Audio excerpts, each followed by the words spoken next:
Hello my dears, എല്ലാവർക്കും ദക്ഷയുടെ പുതിയൊരു വീഡിയോയിലേക്ക് സ്വാഗതം.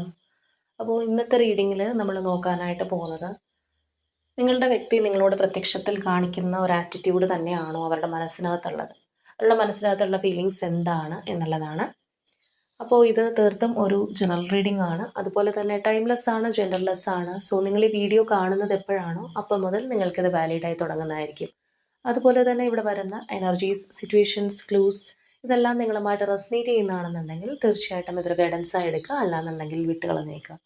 അപ്പോൾ ഈ ഒരു റീഡിംഗ് കാണുന്ന സമയത്ത് നിങ്ങളുടെ വ്യക്തിയെ മനസ്സിലേക്ക് കൊണ്ടുവരിക, വളരെ പോസിറ്റീവായിട്ട് അവരെക്കുറിച്ച് ആലോചിച്ചുകൊണ്ട് റീഡിങ്ങുമായിട്ട് കണക്റ്റ് ആവുക. അപ്പോൾ നമുക്ക് വീഡിയോയിലേക്ക് പോകാം. അപ്പോൾ നമ്മുടെ ഇന്നത്തെ സ്പ്രെഡിലേക്ക് വരാം. അപ്പോൾ ഇവിടെ ഈ ഒരു പേഴ്സണെ സംബന്ധിച്ച് പറയുകയാണെന്നുണ്ടെങ്കിൽ കറൻലി ഈ ഒരു വ്യക്തി നിങ്ങളോടൊരു ഗ്യാപ്പ് ഇട്ട് നിൽക്കുന്ന പോലെ നിങ്ങൾക്ക് ഫീൽ ചെയ്യുന്നുണ്ടാവാം. ഇപ്പോൾ ഒരു കമ്മിറ്റ്മെൻ്റ് ഒക്കെ നേരത്തെ തന്നിട്ടുള്ളൊരു പേഴ്സൺ ആണെന്നുണ്ടെങ്കിൽ ഇപ്പോൾ ആ ഒരു കമ്മിറ്റ്മെൻറ്റിൽ അത്ര അവർ ഉറച്ചു നിൽക്കാത്തത് പോലെ നിങ്ങൾക്ക് തോന്നുന്നുണ്ടാവാം. അല്ലാന്നുണ്ടെങ്കിൽ ചിലപ്പോൾ ഈ ഒരു വ്യക്തി കുറച്ച് ടൈം ചോദിക്കുന്നുണ്ടാവാം. ഇത്ര ധൃതി പിടിച്ചതിനോട് ഓരോ കാര്യങ്ങൾ ചോദിക്കല്ലേ, കുറച്ചൊരു സമയം എനിക്ക് വേണം എന്നൊക്കെ പറയുന്ന ഒരു സിറ്റുവേഷൻ ആയിരിക്കാം. അല്ലെങ്കിൽ അവർ തന്നെ ചിലപ്പോൾ നിങ്ങളോട് പറയുന്നുണ്ടാവും, ഒരു സ്റ്റക്കായിട്ട് നിൽക്കുകയാണ്, എന്ത് ചെയ്യണം എന്നുള്ളത് എനിക്കൊരു രൂപം കിട്ടിയിട്ടില്ല. അതിനായിരിക്കാം ചിലപ്പോൾ അവരൊരു സമയം ചോദിക്കുന്നത്. അപ്പോൾ നിങ്ങൾക്ക് ചിലപ്പോൾ ഫീൽ ചെയ്യുന്നുണ്ടാവും, ഈ ഒരു പേഴ്സൺ എന്നെ ഒഴിവാക്കുകയാണോ, അല്ലാന്നുണ്ടെങ്കിൽ അവർക്ക് ഒരുപാട് ചോയ്സസ് വേറെ വന്നിട്ടുണ്ടോ. ചിലപ്പോൾ അങ്ങനെയുള്ള ഒരുപാട് ചോയ്സസ് എല്ലാം കിട്ടാൻ സാധ്യതയുള്ള ഒരു പേഴ്സൺ ആയിരിക്കും അവർ. ഇപ്പോൾ ഫിനാൻഷ്യലി ആണെന്നുണ്ടെങ്കിലും അല്ല, മറ്റ് പല കാര്യങ്ങൾ കൊണ്ട്, അവരുടെ ഒരു ഫിസിക്കൽ അപ്പിയറൻസ് അല്ല എന്നുണ്ടെങ്കിൽ അവരുടെ ഒരു ഫിനാൻഷ്യൽ സ്റ്റെബിലിറ്റി, കരിയറൊക്കെ കൊണ്ട് ചിലപ്പോൾ ഒരുപാട് ചോയ്സസ് ലൈഫിലേക്ക് കടന്നു വരാൻ സാധ്യതയുള്ള ഒരു പേഴ്സണൊക്കെ ആയിരിക്കാം. അപ്പം അങ്ങനെ എന്തെങ്കിലും കാര്യങ്ങൾ കൊണ്ടാണോ ഈ ഒരു പേഴ്സൺ ഇപ്പോൾ പഴയതുപോലെ ആ ഒരു കമ്മിറ്റ്മെൻറ്റിലേക്ക് വരാതിരിക്കുന്നത്, അല്ലാന്നുണ്ടെങ്കിൽ ആ ഒരു പഴയ അറ്റൻഷൻ എനിക്ക് തരാതിരിക്കുന്നത് അതുകൊണ്ടൊക്കെയാണോ എന്ന് ചിലപ്പോൾ നിങ്ങൾക്ക് ഫീൽ ചെയ്തേക്കാം. കാരണം ഈ ഒരു പേഴ്സൺ കംപ്ലീറ്റ്ലി നിങ്ങളോട് എക്സ്പ്രസ് ചെയ്യുന്നില്ല എന്നുള്ളതാണ് നമുക്ക് മനസ്സിലാക്കാൻ കഴിയുന്നത്. അതായത് അവരുടെ ഒരു മൈൻഡ് എന്താണോ അത് കംപ്ലീറ്റ്ലി നിങ്ങളോട് പറയാനായിട്ട് ഈ ഒരു പേഴ്സൺ സാധിക്കുന്നില്ല. അല്ലെങ്കിൽ അവിടെ ഒരു മറ വന്നതായിട്ട് തന്നെ നിങ്ങൾക്ക് ഫീൽ ചെയ്യുന്നുണ്ടാവും. ചിലപ്പോൾ പാസ്റ്റിലൊക്കെ നിങ്ങളോട് അത്രയും ഒരു ഈക്വൽ ഗിവ് ആൻഡ് ടേക്കിൽ എല്ലാ കാര്യങ്ങളും ഓപ്പൺ അപ്പായിട്ട് പറഞ്ഞിരുന്ന ഒരു പേഴ്സണൊക്കെ ആണെന്നുണ്ടെങ്കിൽ ഇപ്പോൾ ഈ ഒരു പേഴ്സൺ അതൊന്നും ചെയ്യുന്നുണ്ടാവില്ല. ഇത് ചിലരെ സംബന്ധിച്ച് പറയുകയാണെന്നുണ്ടെങ്കിൽ ഈ ഒരു വ്യക്തി കംപ്ലീറ്റ്ലി നിങ്ങളിൽ നിന്ന് മാറിപ്പോയോ എന്നുള്ള ഒരു രീതിയിലേക്ക് നിങ്ങൾക്ക് ഫീൽ ചെയ്യുന്നുണ്ടാവും. അല്ലാന്നുണ്ടെങ്കിൽ ഒരു സെപ്പറേഷൻ പീരീഡിലൊക്കെ ആയിരിക്കാം. അപ്പോൾ അവരുടെ മനസ്സിൽ നിങ്ങളില്ല, അല്ലെങ്കിൽ അവർ പൂർണ്ണമായിട്ട് മൂവ് ഓൺ ചെയ്തു എന്നുള്ളൊരു ധാരണയായിരിക്കാം ചിലർക്കെങ്കിലും കിട്ടുന്നത്. അപ്പോൾ ഇവിടെ നമുക്ക് കാണാനായിട്ട് കഴിയുന്ന ഇതിനകത്ത് ഇപ്പോൾ ഈ ഒരു റിലേഷൻഷിപ്പിനകത്ത് എന്ത് സംഭവിക്കുകയാണെന്നുണ്ടെങ്കിലും ഈ ഒരു പേഴ്സൺ വളരെ ഫ്ലെക്സിബിളായിട്ട് ഒരു കാര്യവും നിങ്ങളോട് ഷെയർ ചെയ്യുന്നില്ല. അല്ലാന്നുണ്ടെങ്കിൽ കാര്യങ്ങൾ പൂർണ്ണമായിട്ടും അങ്ങോട്ടും ഇങ്ങോട്ടും ഒരു കമ്മ്യൂണിക്കേഷൻ നടക്കുന്നില്ല എന്നുള്ളതാണ്. ആ ഒരു ഓപ്പൺ അപ്പ് ആയിട്ടുള്ള കാര്യങ്ങൾ ഇതിനകത്ത് സംസാരിക്കുന്നില്ല. ഈ ഒരു പേഴ്സണായിട്ട് തന്നെ അതിനകത്തൊരു മറയിടുന്നുണ്ട്. അല്ലാന്നുണ്ടെങ്കിൽ അവരായിട്ട് തന്നെ പല കാര്യങ്ങളും ആ ഒരു ഇമോഷൻസ് ഹൈഡ് ചെയ്ത് നിൽക്കുന്ന ഒരു ടൈം പീരീഡ് ആയിട്ടാണ് നമുക്ക് കാണാൻ കഴിയുന്നത്. മാത്രമല്ല ഇനി കൂടുതലായിട്ട് നിങ്ങൾ എന്തെങ്കിലും ചോദിക്കുകയോ പറയുകയോ ഒക്കെ ചെയ്തു കഴിഞ്ഞാലും ഈ ഒരു പേഴ്സൺ ചിലപ്പോൾ അവർ തന്നെ ഒരു വിക്ടിം ആണെന്നുള്ള രീതിയിൽ പെരുമാറിയേക്കാം. അല്ലെങ്കിൽ നിങ്ങൾ അവരെ മനസ്സിലാക്കാത്തതാണ്, അവർക്ക് സമയം കൊടുക്കാത്തതാണ്, അല്ലെങ്കിൽ അവർക്ക് വേറെ പല കാര്യങ്ങൾ ലൈഫിലുണ്ട് എന്നുള്ള രീതിയിലൊക്കെ ആയിരിക്കാം സംസാരിക്കുന്നത്. ചിലപ്പോൾ നിങ്ങളെ ആയിരിക്കും പൂർണ്ണമായിട്ടും ചിലവരാണെന്നുണ്ടെങ്കിൽ ബ്ലെയിം ചെയ്യുന്നത്.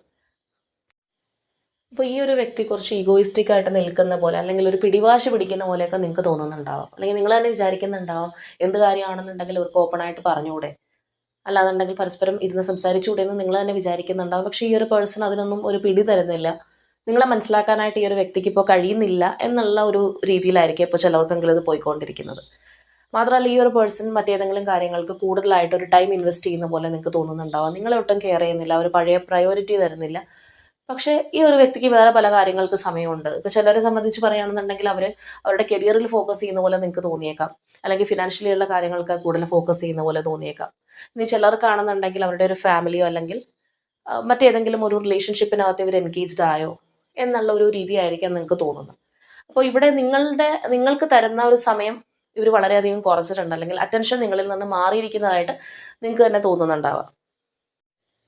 അപ്പോൾ ഇവരുടെ ഒരു എനർജിയിൽ നമുക്ക് മനസ്സിലാക്കാൻ കഴിയുന്ന ഒരു കാര്യം, ഈ ഒരു വ്യക്തി കുറച്ചുകൂടെ ഫ്ലെക്സിബിളായിട്ട് ഓപ്പൺ അപ്പായി നിങ്ങളോട് സംസാരിക്കാൻ തീരുമാനിച്ചു കഴിഞ്ഞാൽ, അല്ലെങ്കിൽ പരസ്പരം കാര്യങ്ങൾ ഷെയർ ചെയ്യുകയാണെന്നുണ്ടെങ്കിൽ ഈ ഒരു റിലേഷൻഷിപ്പിനകത്ത് ഇപ്പോൾ അനുഭവിക്കുന്ന ബുദ്ധിമുട്ടുകളിൽ നിന്ന് നിങ്ങൾക്ക് പുറത്തേക്ക് വരാനായിട്ട് സാധിക്കും എന്നുള്ളതാണ്. പക്ഷേ ഈ ഒരു വ്യക്തി എന്തുകൊണ്ടോ അതിന് തയ്യാറാവുന്നില്ല. നിങ്ങളുടെ അടുത്താണെന്നുണ്ടെങ്കിലും ആ ഒരു കടുംപിടുത്തം അല്ലെങ്കിൽ വാശി, സ്വയം ന്യായീകരിക്കുന്ന ആ ഒരു രീതിയിലാണ് പോയിക്കൊണ്ടിരിക്കുന്നത്. ഇപ്പോൾ കറൻ്റ് ഈ ഒരു പേഴ്സൺ ഇപ്പോൾ നിങ്ങളോട് കാണിക്കുന്ന ആ ഒരു എനർജി നമ്മൾ നോക്കുകയാണെന്നുണ്ടെങ്കിൽ ഇതിലൊന്നിൽ പോലും നമുക്ക് ആ ഒരു പോസിറ്റീവായിട്ടുള്ള കപ്സിൻ്റെ എനർജി വന്നിട്ടില്ല. അല്ലെന്നുണ്ടെങ്കിൽ ആ ഒരു ഇമോഷൻസ് ആൻഡ് അറ്റാച്ച്മെൻറ്റ് അല്ലെങ്കിൽ ആ ഒരു ഫീലിങ്സ് നിങ്ങളോട് കാണിക്കുന്നതായിട്ട് നമുക്ക് ഇതിനകത്ത് കാണാനേ കഴിയുന്നില്ല എന്നുള്ളതാണ്. അപ്പോൾ അത് തന്നെയായിരിക്കാം നിങ്ങളുടെ ഒരു പ്രശ്നം. ഈ ഒരു റിലേഷൻഷിപ്പിനകത്ത് ഇപ്പോൾ ആ ഒരു ഇമോഷൻസ്, അറ്റാച്ച്മെൻറ്റ്, ഫീലിങ്സ് എന്ന് പറയുന്ന സംഗതി ഈ ഒരു പേഴ്സണിൽ നിന്ന് നിങ്ങൾക്ക് കിട്ടുന്നില്ല. ഇപ്പോൾ ലെസ് കോൺടാക്റ്റിലൊക്കെ ഉള്ള വ്യക്തികളാണെന്നുണ്ടെങ്കിൽ ചിലപ്പോൾ ഈ ഒരു പേഴ്സൺ വളരെ ഒരു അട്രാക്ഷനോടുകൂടി നിങ്ങളോട് വന്ന് ചിലപ്പോൾ സംസാരിക്കുന്നുണ്ടാവാം. പക്ഷെ അതുപോലെ തന്നെ വീണ്ടും ആ ഒരു റിലേഷൻഷിപ്പ് സ്റ്റേബിൾ അല്ലാത്ത രീതിയിൽ മാറുന്നുണ്ടാവാം. അല്ലെങ്കിൽ വീണ്ടും കുറച്ച് ദിവസം സൈലൻ്റ് ആയി പോകുന്നുണ്ടാവാം. ചില സമയത്ത് മാത്രം ഒരു ഹൈ എനർജി നിങ്ങളോട് കാണിക്കുക, ചില സമയത്ത് യാതൊരു അറ്റാച്ച്മെൻറ്റും ഇല്ലാത്ത പോലെ ഇരിക്കുന്നുണ്ടാവാം. അപ്പോൾ ചിലർക്കാണെന്നുണ്ടെങ്കിൽ തോന്നുന്നുണ്ടാവാം ഈ ഒരു പേഴ്സൺ എന്നോടൊരു ഫിസിക്കൽ അട്രാക്ഷൻ മാത്രമേ ഉള്ളൂ, അല്ലെങ്കിൽ അങ്ങനെയുള്ളൊരു ആകർഷണം ഉള്ളപ്പോൾ മാത്രമേ എൻ്റെ അടുത്തേക്ക് വരുന്നുള്ളൂ എന്നുള്ളൊരു രീതിയിൽ ചിലവർക്കെങ്കിലും ഫീൽ ചെയ്യുന്നുണ്ടാവാം. കംപ്ലീറ്റ്ലി ഒരു സെപ്പറേഷനിലേക്ക് മാറി നിൽക്കുന്ന വ്യക്തികളൊക്കെ ആണെന്നുണ്ടെങ്കിൽ ചിലപ്പോൾ നിങ്ങൾ ചിന്തിക്കുന്നത് ആ ഒരു ഫിസിക്കൽ അറ്റാച്ച്മെൻറ്റ് മാത്രം കൊണ്ടാണോ ഈ ഒരു പേഴ്സൺ നിങ്ങളിൽ ഉണ്ടായിരുന്നത്, അല്ലെങ്കിൽ അവർക്ക് യഥാർത്ഥ സ്നേഹം ഉണ്ടായിരുന്നില്ല, ഇമോഷൻസ് ഉണ്ടായിരുന്നില്ലേ, ഓൺലി ആ ഒരു ഫിസിക്കൽ അറ്റാച്ച്മെൻറ്റിന് വേണ്ടി മാത്രമാണോ നിങ്ങളായിട്ടുള്ള റിലേഷൻഷിപ്പ് ഉണ്ടായിരുന്നത് എന്നുള്ള ഒരു രീതിയിലൊക്കെ നിങ്ങൾക്ക് തോന്നിയേക്കാം. കാരണം ഇവിടെ ഈ ഒരു പേഴ്സൻ്റെ ഓവറോൾ എനർജിയിൽ നമ്മൾ നോക്കുമ്പോൾ അങ്ങനെയാണ്. നിങ്ങളോടുള്ള ആ ഒരു അറ്റാച്ച്മെൻറ്റ് പഴയതുപോലെ ഇവർ കാണിക്കാതെ ഒരു ബൗണ്ടറി സെറ്റ് ചെയ്ത് നിൽക്കുന്നു, അല്ലാന്നുണ്ടെങ്കിൽ ആ ഒരു ഇമോഷൻസ് ഹൈഡ് ചെയ്ത് വെച്ച് നിൽക്കുന്നു എന്നുള്ളതാണ്. ഒരുപക്ഷെ ഈ ഒരു പേഴ്സൺ ചിലപ്പോൾ ഒരുപാട് റെസ്പോൺസിബിലിറ്റീസ് ഏറ്റെടുത്ത് നടത്തുന്ന ഒരു പേഴ്സൺ ആയിരിക്കാം. ഫാമിലിയുടെ റെസ്പോൺസിബിലിറ്റി ചിലപ്പോൾ ഈ ഒരു പേഴ്സൻ്റെ കയ്യിലായിരിക്കാം. അല്ലാന്നുണ്ടെങ്കിൽ അവരുടെ ഒരു കരിയർ വൈസോ ഫിനാൻഷ്യലിയോ ഒക്കെ ഒരുപാട് റെസ്പോൺസിബിലിറ്റീസ് ഏറ്റെടുത്ത് നടത്തേണ്ടുന്ന ഒരു വ്യക്തി, അല്ലെങ്കിൽ പലരും ഈ ഒരു പേഴ്സണെ ചിലപ്പോൾ ആശ്രയിച്ച് നിൽക്കുന്നുണ്ടാവാം. അല്ലെങ്കിൽ കുറേ വ്യക്തികൾക്ക് ആൻസറബിൾ ആയിട്ടുള്ള ഒരു പേഴ്സൺ ആയിരിക്കും. അപ്പോൾ അങ്ങനെയൊക്കെ ഒരു റെസ്പോൺസിബിലിറ്റീസ് ഹോൾഡ് ചെയ്ത് നടക്കുന്ന ഒരു വ്യക്തിയാണെന്നുണ്ടെങ്കിൽ നിങ്ങൾ ചിലപ്പോൾ കമ്മിറ്റ്മെൻറ്റോ അങ്ങനെയുള്ള കാര്യങ്ങളൊക്കെ ചോദിക്കുമ്പോൾ അവരതൊരു ഡിസ്റ്റർബ് ആവുന്നത് പോലെ, അല്ലെങ്കിൽ അവർക്ക് താല്പര്യമില്ലാത്തതുപോലെയൊക്കെ ചിലപ്പോൾ നിങ്ങളോട് എക്സ്പ്രസ് ചെയ്തേക്കാം. അല്ലാന്നുണ്ടെങ്കിൽ അവരെ കുറച്ചും കൂടി ഒന്ന് മനസ്സിലാക്കാനായിട്ട് ചിലപ്പോൾ നിങ്ങളോട് പറയുന്നുണ്ടാവാം. അതേസമയം മാനസികമായിട്ട് ഈ ഒരു വ്യക്തിക്ക് നിങ്ങളോടുള്ള ഒരു ഫീലിങ്സ് നമ്മൾ നോക്കുകയാണെന്നുണ്ടെങ്കിൽ അവിടെ തന്നെ നമുക്ക് ആ ഒരു ഏസ് ഓഫ് കപ്സിൻ്റെ എനർജി വന്നിട്ടുണ്ട്. ദാറ്റ് മീൻസ് ഒരുപാട് സ്നേഹം ഈ ഒരു പേഴ്സണ് നിങ്ങളോടുണ്ട് എന്നുള്ളതാണ്.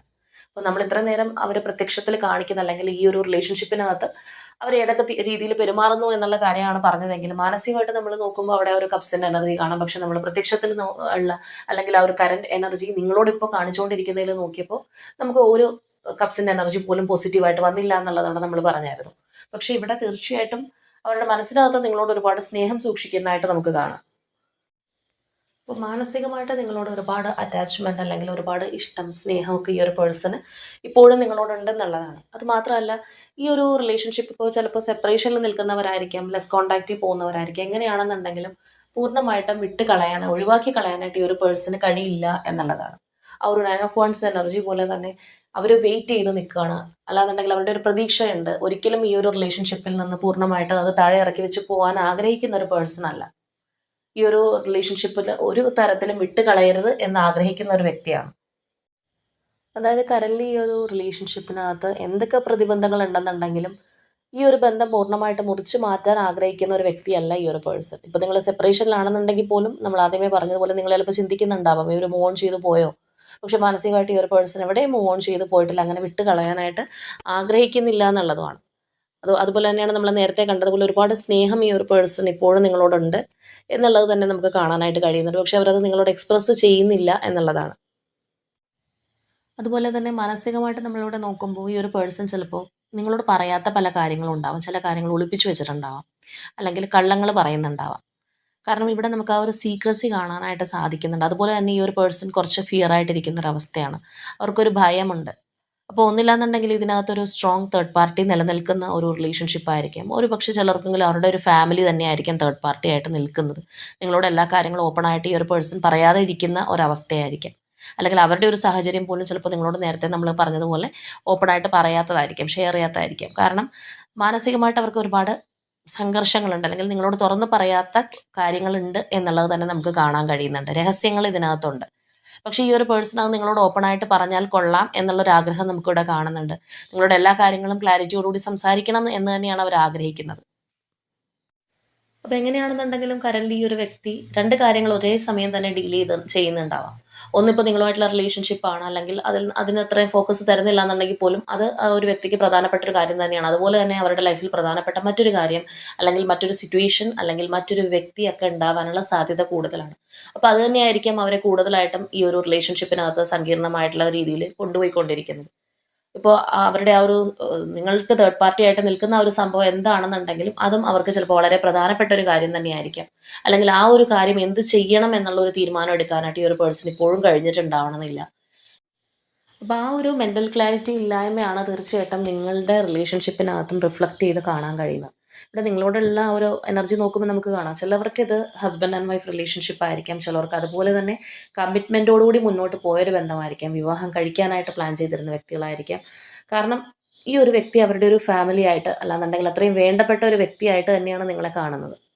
ഇവിടെ നമുക്ക് ആ ഒരു കുട്ടികളുടെ വരെ എനർജി കാണാനായിട്ട് കഴിയുന്നുണ്ട്. ചിലരുടെ കേസിലാണെന്നുണ്ടെങ്കിൽ കുഞ്ഞുങ്ങൾ വരെ ചിലപ്പോൾ ഇതിനകത്ത് ഇൻവോൾവ് ആയിട്ടുണ്ടാവാം. അപ്പോൾ എങ്ങനെയാണെന്നുണ്ടെങ്കിൽ ആ ഒരു ഫാമിലി മൈൻഡിലൊക്കെ പോയിട്ടുള്ള, അല്ലെങ്കിൽ അത്രയും ഒരു ലോങ് ടേം കമ്മിറ്റ്മെൻറ്റോട് കൂടി പോയിട്ടുള്ള ഒരു റിലേഷൻഷിപ്പ് ആയിരിക്കും അത്. ചിലരെ സംബന്ധിച്ച് പറയുമ്പോൾ നിങ്ങളോ അല്ലെങ്കിൽ നിങ്ങളുടെ പേഴ്സണോ ചിലപ്പോൾ സിംഗിൾ പാരൻ്റൊക്കെ ആവാനുള്ള സാധ്യതയുണ്ട്. അപ്പോൾ എങ്ങനെയാണെന്നുണ്ടെങ്കിലും ഒരു റെസ്പോൺസിബിലിറ്റീസ് കാര്യങ്ങളെല്ലാം ഏറ്റെടുത്ത് മുന്നോട്ട് പോകുന്ന ഒരു വ്യക്തിയാണ്. പക്ഷേ നിങ്ങളുടെ റിലേഷൻഷിപ്പ് നല്ല രീതിയിൽ മുന്നോട്ട് കൊണ്ടുപോകുന്നതിനിടക്കാണെന്നുണ്ടെങ്കിലും ഈ ഒരു വ്യക്തിക്ക് ഒരു പാളിച്ച് സംഭവിച്ചിട്ടുണ്ട്, അല്ലെങ്കിൽ ചില കാര്യങ്ങൾ എങ്ങനെ ഹാൻഡിൽ ചെയ്യണം എന്നറിയാത്തൊരു സിറ്റുവേഷനിൽ വന്ന് പെട്ടിട്ടുണ്ടെന്നുള്ളതാണ്. ഇപ്പം നമ്മൾ ചില കേസസിൽ കാണുന്ന കാര്യമാണ്, നല്ല രീതിയിലൊക്കെ റിലേഷൻഷിപ്പ് പോകുന്ന ഒരു സമയമായിരിക്കാം, അല്ലെങ്കിൽ ഒരുപാട് കമ്മിറ്റ്മെൻ്റ് ഒക്കെ കൊടുത്ത് അങ്ങനെ അങ്ങ് പോകുന്നൊരു സംഗതിയായിരിക്കാം. പക്ഷേ അതൊരു വിവാഹത്തിൻ്റെ കാര്യത്തിലേക്ക് എത്തുമ്പോൾ, അല്ലെങ്കിൽ അങ്ങനെ സ്ട്രോങ് ആയിട്ടുള്ള ഒരു രീതിയിൽ വേണമെന്ന് വരുന്നൊരു സിറ്റുവേഷൻ വരുമ്പോൾ ചിലപ്പോൾ ഫാമിലി ഉൾപ്പെടെ പല കാര്യങ്ങളും ഇൻവോൾവ് ആവും. പിന്നെ ഫാമിലിക്ക് വേണ്ടിയിട്ട് ആ ഒരു റിലേഷൻഷിപ്പിൽ എന്ത് ചെയ്യണം എന്നറിയാതെ നിൽക്കുന്ന ആൾക്കാരുണ്ട്. ഫാമിലിക്ക് വേണ്ടി റിലേഷൻഷിപ്പ് ഉപേക്ഷിച്ച് പോകുന്ന ആൾക്കാരുണ്ട്. ചിലർ ഫാമിലി എതിർത്തിട്ട് റിലേഷൻഷിപ്പിന് വേണ്ടി പോകുന്ന ആൾക്കാരുണ്ട്. അപ്പോൾ ആ ഒരു തരത്തിലൊക്കെയുള്ള ഒരു ചേഞ്ച് പലരുടെയും ലൈഫിൽ പിന്നീട് കാണുന്നതാണ്. എപ്പോഴും ഈ കൂടുതലായിട്ടും തേർഡ് പാർട്ടി ആയിട്ട് വരുന്ന സംഗതികൾ, അല്ലെങ്കിൽ വ്യക്തികൾ, സിറ്റുവേഷൻസ് ഒക്കെയാണ് റിലേഷൻഷിപ്പിനെ തകർക്കുന്ന ഇതായിട്ട് മാറിക്കൊണ്ടിരിക്കുന്നത്. അപ്പോൾ ഇന്നത്തെ നമ്മളുടെ റീഡിങ്ങിനകത്ത് കൂടുതലായിട്ടും നിങ്ങളുടെ പേഴ്സണെ ഫോക്കസ് ചെയ്യുന്നതുകൊണ്ട് തന്നെ നിങ്ങളുടെ ഇപ്പോഴത്തെ ഒരു എനർജി എന്താണ്, നിങ്ങളുടെ ഒരു അവരോടുള്ള അപ്രോച്ച് എങ്ങനെയാണെന്നുള്ളത് നമുക്ക് അറിയാൻ കഴിയുന്നില്ല. അപ്പോൾ ചിലരെ സംബന്ധിച്ച് പറയുകയാണെന്നുണ്ടെങ്കിൽ നിങ്ങൾ ആ ഒരു വ്യക്തിക്ക് കൂടുതൽ പ്രഷർ കൊടുക്കുന്നുണ്ടാവാം. അല്ലാന്നുണ്ടെങ്കിൽ ഈ ഒരു തേർഡ് പാർട്ടി എന്താണ് എന്ന് നിങ്ങൾക്ക് അറിയുന്നുണ്ടെങ്കിൽ ആ ഒരു തേർഡ് പാർട്ടിയെ കംപ്ലീറ്റ്ലി ഉപേക്ഷിക്കണം, അല്ലെങ്കിൽ നിങ്ങളെ മാത്രം ഫോക്കസ് ചെയ്യണം നിങ്ങൾ ചിലപ്പോൾ വാശി പിടിക്കുന്നുണ്ടാവും. അത് നമുക്കറിയില്ല എങ്ങനെയാണ് നിങ്ങളുടെ ഒരു എനർജി എന്നുള്ളത് അറിയില്ല. അപ്പോൾ നിങ്ങൾക്ക് സ്വയം അറിയാലോ നിങ്ങൾ ഏത് തരത്തിലാണ് ഈ ഒരു പേഴ്സണോട് ഇപ്പോൾ പെരുമാറിക്കൊണ്ടിരിക്കുന്നത്, അല്ലാന്നുണ്ടെങ്കിൽ നിങ്ങളുടെ ഒരു ആറ്റിറ്റ്യൂഡ് എന്താണെന്നുള്ളത്. അപ്പോൾ ഇവിടെ ഈ ഒരു പേഴ്സണ് നമ്മൾ നോക്കുമ്പോൾ മാനസികമായിട്ട് നിങ്ങളോട് ഒരുപാട് സ്നേഹമുണ്ട്. ഈ ഒരു റിലേഷൻഷിപ്പ് ഒരിക്കലും വിട്ട് കളയാനും ഇവർ ആഗ്രഹിക്കുന്നില്ല എന്നുള്ളതാണ്. പക്ഷേ ചില ഒരു ഫാക്ടേഴ്സ്, അല്ലാന്നുണ്ടെങ്കിൽ അവർക്കുള്ള ഒരു ഫിയർ, ചില കാര്യങ്ങൾ തുറന്ന് പറയാനുള്ള ഒരു മടി, ഒരു സീക്രസീസ് ഈ ഒരു പേഴ്സൻ്റെ മൈൻഡിനകത്തുണ്ട്. അത് നിങ്ങളോട് ഓപ്പൺ അപ്പായിട്ട് ഈ ഒരു പേഴ്സണ് പറയാൻ കഴിയുന്നില്ല എന്നുള്ള കാര്യങ്ങളൊക്കെയാണ് നമുക്കിവിടെ കാണുന്നത്. എന്താണെന്നുണ്ടെങ്കിലും കറൻ്റ് ഈ ഒരു പേഴ്സണ് കുറച്ചധികം സമയം വേണം എന്നവർ ചിന്തിക്കുന്നുണ്ട്. മാനസികമായിട്ടാണെന്നുണ്ടെങ്കിലും ഇപ്പോഴത്തെ ആ ഒരു സിറ്റുവേഷൻ ഹാൻഡിൽ ചെയ്ത് വരാനായിട്ട് ഈ ഒരു വ്യക്തി കുറച്ച് ടൈം പീരീഡ് ആഗ്രഹിക്കുന്നുണ്ടെന്നുള്ളത് തന്നെയാണ്. കാരണം ഇവിടെ നമ്മൾ നോക്കുമ്പോൾ അവരുടെ ഫോക്കസ് കൂടുതലും പ്രസൻറ്റ് സിറ്റുവേഷനിലല്ല, ഫ്യൂച്ചറിലേക്കാണ്. ഫ്യൂച്ചറിൽ ഈ സംഭവങ്ങളെല്ലാം മാറും, അല്ലാന്നുണ്ടെങ്കിൽ ഈ റിലേഷൻഷിപ്പ് നല്ല രീതിയിൽ മുന്നോട്ട് കൊണ്ടുപോകാൻ കഴിയും എന്നുള്ളത് അവർ പ്രതീക്ഷിക്കുന്നുണ്ട്. പ്രസൻ്റ്ലി ഈ ഒരു പേഴ്സണ് ചിലപ്പോൾ ആക്ഷൻ എടുക്കാൻ കഴിയാത്തൊരു സ്ഥിതിയിലായിരിക്കാം. അല്ലാന്നുണ്ടെങ്കിൽ നമ്മൾ നേരത്തെ പറഞ്ഞതുപോലെ എന്ത് ചെയ്യണം എന്നുള്ളൊരു പ്ലാനിങ് ഇല്ലാത്തൊരവസ്ഥയായിരിക്കാം. അപ്പോൾ ഫാമിലിയൊക്കെ തേർഡ് പാർട്ടി ആയിട്ട് നിൽക്കുന്ന വ്യക്തികളാണെന്നുണ്ടെങ്കിൽ അവർക്ക് ആ ഒരു തേർഡ് പാർട്ടിയും ഒരിക്കലും വിട്ട് കളയാൻ പറ്റില്ല, എന്നാൽ നിങ്ങളെയും വിട്ട് കളയാൻ പറ്റുന്നില്ല, എന്നാൽ രണ്ടും കൂടി ഒരുമിച്ച് മുന്നോട്ട് കൊണ്ടുപോകാനും സാധിക്കാത്തൊരു അവസ്ഥയായിരിക്കാം. ചിലപ്പോൾ അവരുടെ ഒരു ഫാമിലി നിങ്ങളുടെ റിലേഷൻഷിപ്പിന് കംപ്ലീറ്റ്ലി എതിരായിരിക്കാം. അല്ലെങ്കിൽ മറ്റ് ഏതെങ്കിലും ഒരു റിലേഷൻഷിപ്പിലാണെന്നുണ്ടെങ്കിൽ അതിനകത്ത് ചിലപ്പോൾ സ്റ്റക്കായി പോയൊരു പേഴ്സൺ ആയിരിക്കാം. അപ്പോൾ അതെന്ത് ചെയ്യുന്ന അറിയാത്തൊരവസ്ഥയായിരിക്കാം. അപ്പോൾ അവർക്ക് പ്ലാനിങ്ങിനാണെന്നുണ്ടെങ്കിലും കുറച്ചധികം ടൈം അവർ ആഗ്രഹിക്കുന്നുണ്ട്, അല്ലെങ്കിൽ ഒരു സമയം കൊടുത്തു കഴിഞ്ഞാൽ അവർക്ക് മുന്നോട്ട് പോകാൻ കഴിയും എന്നുള്ള രീതിയിലാണ് ഈ ഒരു പേഴ്സൺ ചിന്തിക്കുന്നത്. ഇത് ചിലപ്പോൾ വളരെ കുറച്ച് വ്യക്തികൾക്ക് മാത്രമായിരിക്കാം റെസനേറ്റ് ആവുന്നത്, അല്ലാന്നുണ്ടെങ്കിൽ കുറച്ച് വ്യക്തികളുടെ മാത്രം ഒരു സിറ്റുവേഷൻ ആയിരിക്കാം ഈ ഒരു തരത്തിൽ. ആ ഒരു വ്യക്തി കുറച്ച് ദേഷ്യമോ അല്ലാന്നുണ്ടെങ്കിൽ ഒരു അകൽച്ചയോ ഒക്കെ കാണിച്ച് മാറി നിൽക്കുന്നു. ചിലപ്പോൾ പ്രോപ്പറായിട്ടുള്ള അവരുടെ ഒരു മനസ്സിലിരിപ്പ് എന്താണ്, അല്ലെങ്കിൽ അവരെന്താണ് ഉദ്ദേശിക്കുന്നതെന്ന് നിങ്ങൾക്ക് തന്നെ മനസ്സിലാവുന്നുണ്ടാവില്ല. അപ്പോൾ ചിലർക്കാണെന്നുണ്ടെങ്കിൽ അറിയായിരിക്കും ആ ഒരു തേർഡ് പാർട്ടി തന്നെയാണ് പ്രശ്നം എന്നുള്ളത്. പക്ഷേ ഇവിടുത്തെ ഈ ഒരു പേഴ്സൻ്റെ മാനസികമായിട്ടൊരു എനർജി നോക്കുമ്പോൾ നിങ്ങളോട് താല്പര്യവും സ്നേഹമൊക്കെ ഉണ്ട്. പക്ഷേ അതെങ്ങനെ ഹാൻഡിൽ ചെയ്ത് മുന്നോട്ട് കൊണ്ടുപോകണം എന്നറിയാതെ നിൽക്കുന്നൊരവസ്ഥയാണ്. അപ്പോൾ എങ്ങനെയാണെന്നുണ്ടെങ്കിലും ഈ ഒരു വ്യക്തി നിങ്ങളെ ഒരു ബൗണ്ടറി സെറ്റ് ചെയ്ത് നിർത്തുന്ന ഒരവസ്ഥയൊക്കെയാണെന്നുണ്ടെങ്കിൽ ഒരിക്കലും നമ്മളവിടെ പോയി ബെഗ് ചെയ്യാതിരിക്കുക, അല്ലാന്നുണ്ടെങ്കിൽ അവരുടെ പുറകെ നടന്ന് നമ്മളായിട്ടുള്ള ഒരു ഇറിറ്റേഷൻ കൊടുക്കാതിരിക്കുക. നമ്മളോട് സ്നേഹമുള്ളൊരു വ്യക്തിയാണെന്നുണ്ടെങ്കിൽ തീർച്ചയായിട്ടും ആ ഒരു പേഴ്സൺ വേണ്ടുന്നൊരു സമയം വരുമ്പോൾ നമ്മളിലേക്ക് തന്നെ വന്നോളും. അല്ലെങ്കിൽ അങ്ങനെ നമ്മളിലേക്ക് വരുമ്പോഴാണ് നമുക്കതൊരു സ്ട്രോങ് റിലേഷൻഷിപ്പായിട്ട് മുന്നോട്ട് കൊണ്ടുപോകാനായിട്ട് കഴിയുന്നത്. അപ്പോൾ നമ്മൾ നേരത്തെ പറഞ്ഞതുപോലെ നിങ്ങളുടെ ഇപ്പോഴത്തെ ഒരു ആറ്റിറ്റ്യൂഡ് എന്താണ്, മൈൻഡ് എന്താണെന്നുള്ളത് നമുക്കറിയില്ല. അപ്പോൾ എങ്ങനെയാണെന്നുണ്ടെങ്കിലും നിങ്ങളായിട്ട് അവരുടെ പുറകെ നടക്കുന്നുണ്ട്, അല്ലാന്നുണ്ടെങ്കിൽ ഇപ്പോൾ തന്നെ എനിക്കൊരു കമ്മിറ്റ്മെൻറ്റ് കിട്ടിയേ പറ്റൂ എന്നുള്ളൊരു രീതിയിലൊക്കെ പോകുന്നുണ്ടെങ്കിൽ തീർച്ചയായിട്ടും അവർക്കായിട്ടൊരു സ്പേസ് കൊടുക്കുക. അവർ നിങ്ങളിലേക്ക് വരുന്നതിനായിട്ട് നിങ്ങൾ കാത്തിരിക്കുക. നമ്മളായിട്ട് അവരുടെ പുറകെ നടന്ന് അല്ലാന്നുണ്ടെങ്കിൽ നമ്മളുടെ ഒരു സെൽഫ് വാല്യൂ കളയുന്ന രീതിയിൽ അങ്ങോട്ട് പോവാതിരിക്കുക. അപ്പോൾ ഇവിടെ ഈ ഒരു വ്യക്തിയാണെന്നുണ്ടെങ്കിലും ചില കാര്യങ്ങൾ നിങ്ങളോട് ഓപ്പണായിട്ട് പറയാൻ പറ്റാത്തത് കൊണ്ട്, അല്ലെങ്കിൽ നിങ്ങളോട് പറയാനുള്ള പേടി കൊണ്ടായിരിക്കാം. അതൊക്കെ കൊണ്ടാണ് ഈ ഒരു പേഴ്സൺ ആകെ ഉഴപ്പി കളിക്കുന്നത്. അല്ലാന്നുണ്ടെങ്കിൽ ചിലപ്പോൾ പല കാര്യങ്ങളും നിങ്ങളോട് ഓപ്പണായിട്ട് പറഞ്ഞു വരുമ്പോൾ ഈ ഒരു പേഴ്സൺ മാത്രം കുറ്റക്കാരനായി വരുന്നൊരവസ്ഥ, അല്ലെങ്കിൽ കുറ്റക്കാരിയായിട്ട് വരുന്നൊരവസ്ഥ ഉണ്ടായേക്കാം. അപ്പോൾ അതെല്ലാം കൊണ്ടാണ് ഈ ഒരു വ്യക്തി ഇപ്പോൾ ഒരു സെപ്പറേഷനിലോ അല്ലാന്നുണ്ടെങ്കിൽ നിങ്ങൾക്ക് തന്നെ തോന്നുന്നുണ്ടാവും ഒരു പഴയ അടുപ്പം കാണിക്കാതെ നിൽക്കുന്നതിൻ്റെ ഒരു റീസൺ എന്ന് പറയുന്നതാണ്. പക്ഷേ മാനസികമായിട്ട് ഇവിടെ താല്പര്യവും കാര്യങ്ങളും ഉണ്ട്. അപ്പോൾ ആ ഒരു മാനസികമായിട്ടുള്ള അവരുടെ അടുപ്പം ഒരു പ്രത്യക്ഷത്തിലും കാണിച്ചു തുടങ്ങുന്ന ഒരു അവസരത്തിൽ മാത്രം നിങ്ങളും ആ ഒരു ഈക്വൽ ഗിവ് ആൻഡ് ടേക്കിലേക്ക് തന്നെ പോവുക. അപ്പോൾ ഇവിടെ ഏറ്റവും പ്രൊമിനൻ്റ് ആയിട്ട് നിൽക്കുന്ന zodiac signs Cancer, Scorpio, Pisces, Aries, Leo, Sagittarius, Taurus, Virgo and Capricorn ആണ്. അതുപോലെ തന്നെ കണക്റ്റിംഗ് നമ്പേഴ്സ് എന്ന് പറയുന്നത് number 4, number 12, number 9 and number 18 ആണ്. അപ്പോൾ ഇതാണ് നമ്മളുടെ ഇന്നത്തെ സ്പ്രെഡായിട്ട് വന്നിരിക്കുന്നത്. സോ ഇവിടെ വന്നിട്ടുള്ള ആ ഒരു എനർജീസ്, അതുപോലെ തന്നെ സിറ്റുവേഷൻസ്, ക്ലൂസ് എല്ലാം നിങ്ങളുമായിട്ട് റെസനേറ്റ് ചെയ്യുന്നതാണെന്നുണ്ടെങ്കിൽ തീർച്ചയായിട്ടും കമൻറ്റ് ചെയ്യുക. അതുപോലെ തന്നെ ഒരു സ്ട്രോങ് ബോണ്ടിങ്ങിന് വേണ്ടിയിട്ടെല്ലാം വെയിറ്റ് ചെയ്തിരിക്കുന്നവരാണെന്നുണ്ടെങ്കിൽ തീർച്ചയായിട്ടും അതിനായിട്ട് തന്നെ ക്ലെയിം ചെയ്യുക. അപ്പോൾ ഇന്നത്തെ നമ്മളുടെ റീഡിംഗ് ഇത്രയേ ഉള്ളൂ. നാളെ മറ്റൊരു റീഡിങ്ങുമായിട്ട് നമുക്ക് വീണ്ടും കാണാം.